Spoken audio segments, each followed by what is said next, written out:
भारताची सैन्य ताकद आता आणखी धोकादायक होणार. अमेरिकेने भारतासाठी घेतला मोठा निर्णय.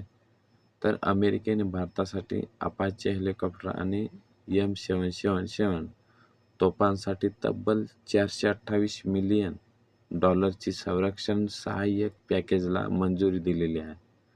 आणि यामुळे भारतीय सैन्याला मिळणार अत्याधुनिक तंत्रज्ञान सपोर्ट, स्पेअर पार्ट्स आणि देखभाल, युद्धसज्जता वाढणारी प्रणाली. तर अपाचे हेलिकॉप्टर्स हे जगातील सर्वात घातक अटॅक हेलिकॉप्टर्स पैकी एक मानले जाते. तर M777 तोफ लडाखसारख्या पूर्वेतील भागात मोठी ताकद ठरणार आहे.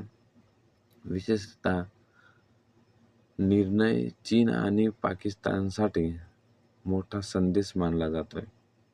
तर तुमच्या मते भारताने आणखी कोणती आधुनिक शस्त्रे घ्यायला हवीत? कमेंटमध्ये नक्की सांगा.